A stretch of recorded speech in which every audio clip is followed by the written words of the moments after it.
Info corner کے ناظرین کو السلام علیکم۔ تاریخ اسلام کی نئی قسط حاضر خدمت ہے۔ فتح انبار۔ خالد بن ولید رضی اللہ تعالیٰ عنہ نے اہل ہیرا سے بھی فیصلہ کر لیا تھا، لیکن اہل ہیرا کی اطاعت پر عراق کی مہم ختم نہیں ہوئی تھی۔ اس لیے خالد بن ولید رضی اللہ تعالیٰ عنہ ہیرا پر قبضہ کر لینے کے بعد ولید نے پھر اپنا لشکر منظم کیا اور انبار کا رخ کیا۔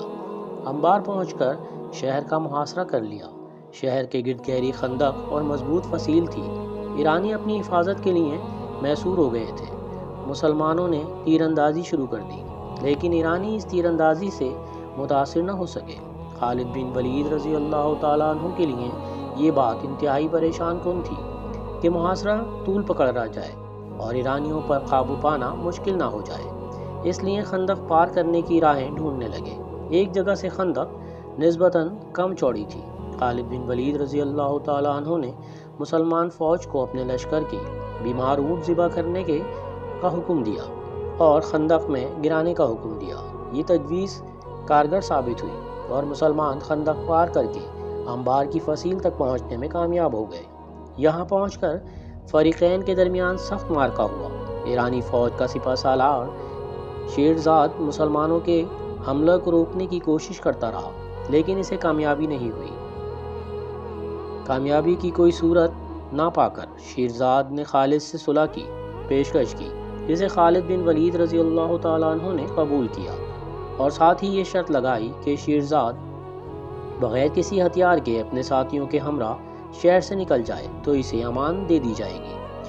شیرزاد اپنی حفاظت کے لیے اس شرط کو قبول کرتے ہوئے شہر سے نکل گیا اور خالد بن ولید رضی اللہ تعالیٰ عنہ فاتحانہ انداز میں انبار میں داخل ہوئے۔ عین التمر کا معرکہ۔ انبار کی فتح کے بعد خالد بن ولید رضی اللہ تعالیٰ عنہ نے آگے بڑھنے کا ارادہ کیا اور زبرخان بن بدر کو یہاں کے انتظامات سپرد کر کے خود عین التمر کے علاقے کی جانب روانہ ہوئے۔ عین التمر عراق اور صحرائے شام کے درمیان صحرا کے کنارے واقع ہے۔ یہاں مہران پر بن بہرام حاکم تھا، جو شہر کی حفاظت کی غرض سے ایک بھاری تعداد میں فوج کے ساتھ موجود تھا۔ اس کے علاوہ بنی تغلب اور ریار کے قبائل بھی عقبہ بن عقبہ کی سرکردگی میں مسلمانوں سے مقابلے کے لیے آئے ہوئے تھے۔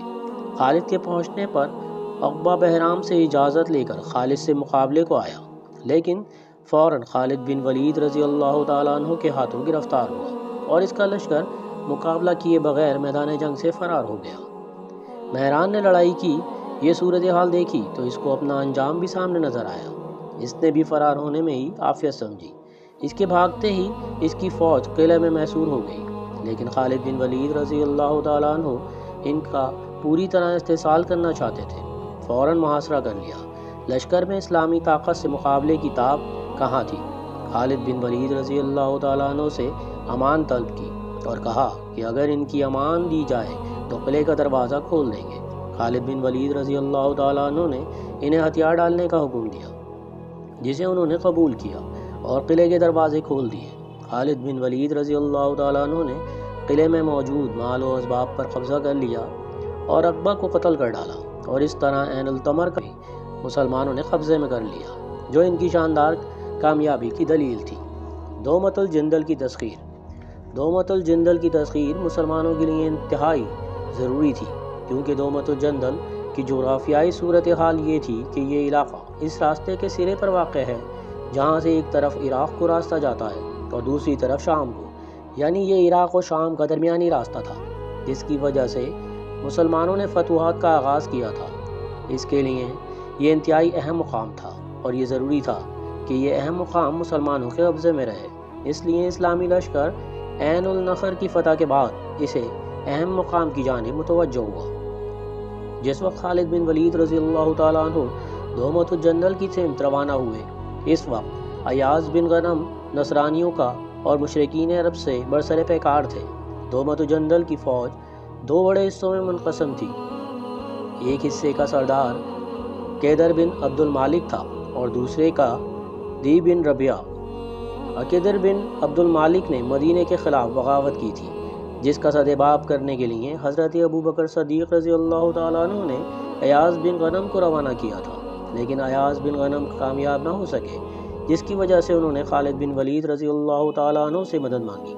خالد بن ولید رضی اللہ تعالیٰ عنہ کی فوجیں دن رات جنگ کرتے کرتے تھک چکی تھی، لیکن اس مقام کی اہمیت کو سمجھتے ہوئے خالد بن ولید رضی اللہ تعالیٰ عنہ نے ایاز کی مدد کو روانہ ہوئے۔ خالد بن ولید رضی اللہ تعالیٰ عنہ کے دومت جندل پہنچتے ہی عقد نے اپنے ساتھیوں کو خالد رضی اللہ تعالیٰ عنہ سے صلح کی تجویز پیش کی، لیکن اس کے ساتھی اس پر تیار نہ ہوئے، جس کے نتیجے میں ایک در اپنے ساتھیوں سے الگ ہو کر خالد بن ولید سے ملنے کے لیے روانہ ہوا، لیکن گرفتار ہوا۔ بعض روایت سے پتہ چلتا ہے کہ اسے مدینہ میں حضرت ابوبکر صدیق رضی اللہ تعالیٰ عنہ کے پاس بھیج دیا گیا۔ حضرت عمر رضی اللہ تعالیٰ عنہ کے عہد تک وہ مدینہ میں رہا۔ دوسرا لشکر جو دی بن ربیعہ کی سرکردگی میں تھا، جودی نے اپنے لشکر کو مزید 2 حصوں میں تقسیم کر کے ایک حصہ اپنے بیٹے کی سرکردگی میں ایاز کے مقابلے کے لیے روانہ ہوا، جو مشرقی کنارے پر تھے، اور دوسرے حصے کے ہمراہ خود خالد بن ولید رضی اللہ تعالیٰ عنہ سے مقابلے کے لیے روانہ ہوئے، لیکن خالد بن ولید رضی اللہ تعالیٰ عنہ نے مقابلے پر آتے ہی جودی کو گرفتار کر لیا اور اس کے ساتھیوں کو شکست دی۔ دوسری جانب ایاز بھی اپنے مقابل لشکر کو شکست دے چکے تھے۔ شکست خوردہ گروہ نے قلعے میں پناہ لی، لیکن خالد بن ولید رضی اللہ تعالیٰ عنہ نے قلعے پر دعویٰ بول دیا، جس کا نتیجہ یہ نکلا کہ قلعہ فتح ہو گیا اور جودی کو قتل کر دیا گیا۔ فراز کی فتح۔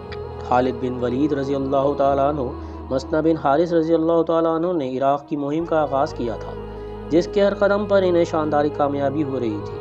ان کی اس شاندار کامیابی کی خبریں سارے عراق میں پھیل چکی تھیں۔ صحرا میں رہنے والے قبائل خوف زدہ تھے۔ ان کا خیال تھا کہ خالد بن ولید رضی اللہ تعالیٰ عنہ کے مقابلے کو بھی آئیں گے۔ مقابلے کی ہمت ان میں نہ تھی، اس لیے انہوں نے خالد بن ولید رضی اللہ تعالیٰ عنہ کے پہنچتے ہی اطاعت قبول کر لی۔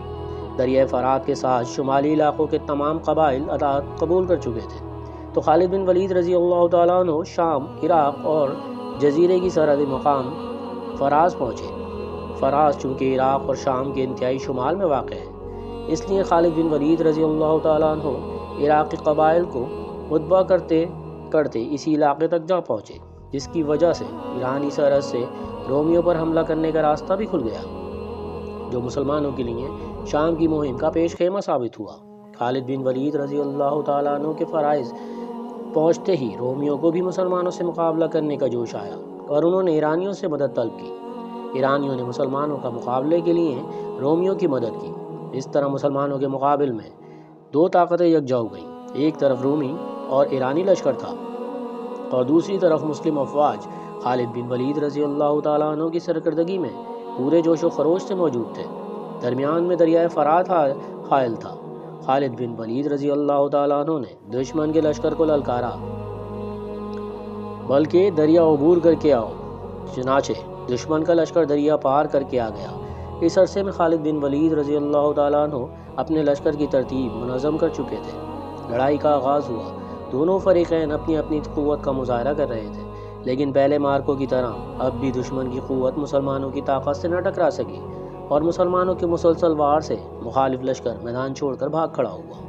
مسلمان فوج نے ان کا تعاقب کیا، جس کے نتیجے میں مخالفین کے 1 لاکھ آدمی کام آئے۔ کامیابی نے اس جگہ بھی مسلمانوں کے قدم چھوئے تھے۔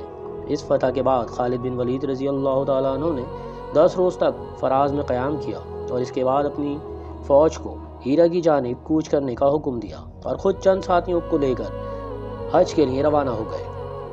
حج کر کے واپس اسی جگہ پہنچے جہاں اسلامی لشکر تھا۔ آپ نے حج اتنی اجلت میں کیا تھا کہ بہت کم لوگوں کو آپ کے حج پر جانے کی خبر ہوئی، یہاں تک کہ حضرت ابوبکر صدیق رضی اللہ تعالیٰ عنہ کو بھی علم نہ ہو سکا۔ حضرت ابوبکر صدیق رضی اللہ تعالیٰ عنہ کو اس وقت علم ہوا جب خالد بن ولید رضی اللہ تعالیٰ عنہ واپس آ کر ہیرا میں اسلامی لشکر کے ساتھ شامل ہو گئے، لیکن حضرت ابوبکر صدیق رضی اللہ تعالیٰ عنہ نے خالد بن ولید رضی اللہ تعالیٰ عنہ کو عراق سے شام جانے کا حکم دے دیا۔ بعض روایت میں ہے کہ انہوں نے یہ حکم حج سے واپسی پر عراق جاتے ہوئے راستے میں ہی ملا تھا۔ اس طرح خالد بن ولید رضی اللہ تعالیٰ عنہ خلیفہ کے حکم سے شام روانہ ہو گئے اور عراق کی مہم پوری نہ ہو سکی، اور یہ مہم حضرت عمر رضی اللہ تعالیٰ عنہ کے دور میں پوری ہوئی، کیونکہ حضرت ابوبکر صدیق رضی اللہ تعالیٰ عنہ کو زندگی نے اتنی مہلت نہ دی تھی۔ تو ناظرین کیسی لگی ہے میری ویڈیو؟ اگر اچھی لگی تو لائک کریں، سبسکرائب کریں اور دوسرے گروپس میں شیئر کریں۔ اللہ حافظ۔